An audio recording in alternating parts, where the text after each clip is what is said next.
I bought a foil card from every vintage Magic set, and now we're going to check them out. When foils were first introduced in 1998, you only had about a 1 in 30 chance to pull one, which means that a card like Goblin Welder from Urza's Legacy, which normally costs about $20, will then cost $400 as a foil. But by the time you get to Scourge in 2003, they were much more common. Stifle, which goes for $25 normally, only goes for $170 as a foil. Sure, it's still a huge disparity, but it's nowhere near what it was before.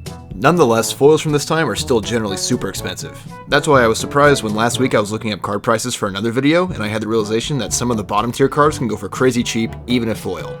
So I did something I thought I would never do on this channel, and bought singles.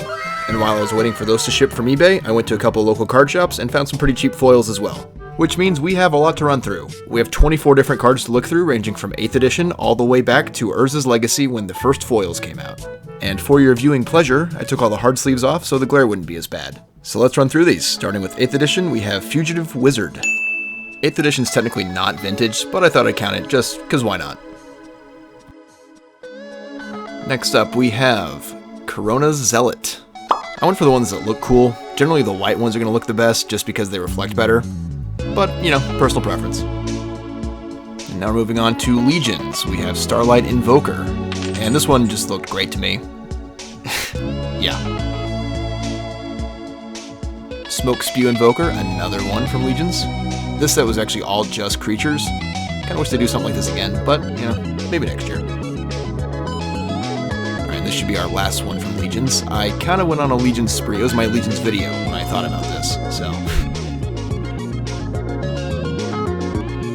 Alright, moving into Onslaught with Ixidor's Will.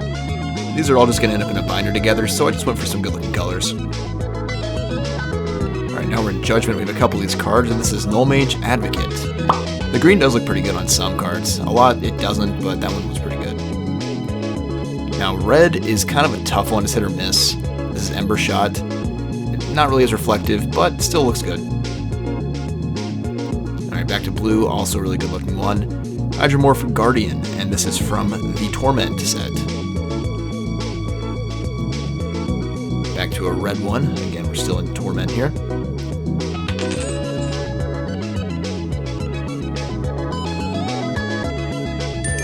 Okay, Croson Avenger, and this one is from Odyssey. I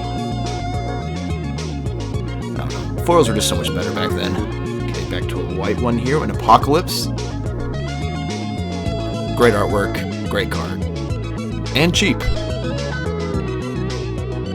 Implode, back to a red, and this is on Plane Shift. And this one actually did have very good artwork, as you can see. Alright, next up we're going to Invasion. And this is actually Rith's Attendant, and this is actually a $5 card.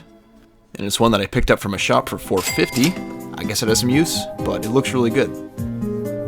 And here, another one from Invasion. I always like the way that these multicolored ones look, but let me know what you think. Which ones do you guys like the most? And next up we have Urnam Din. This was in the Beatdown box set from 2000, and only goes for $1. Still looked good though.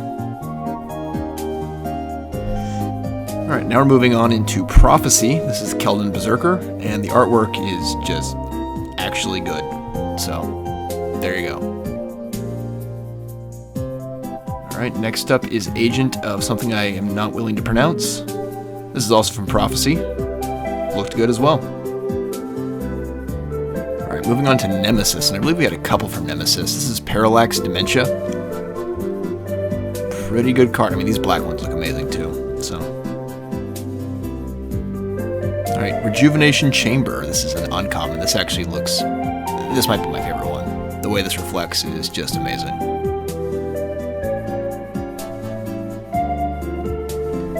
Now we're going into Marcadian Masques with Wall of Distortion.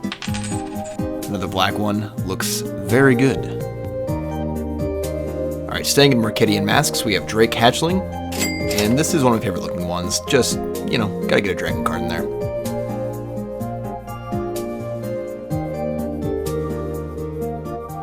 Alright, and Plague Dogs. This was one of the most expensive ones at $4.50. It looks amazing. This was Urza's Destiny. And yeah, this is the second set to ever have foils, which means the next one is going to be Urza's Legacy, which is the first one to ever have foils. And we have Opal Champion from Urza's Legacy. This is probably my favorite looking card that I got out of the whole lot, and I'm surprised it's so cheap for a card like this in this good condition. I don't know. You'd think these would be more. But hey, thanks for watching.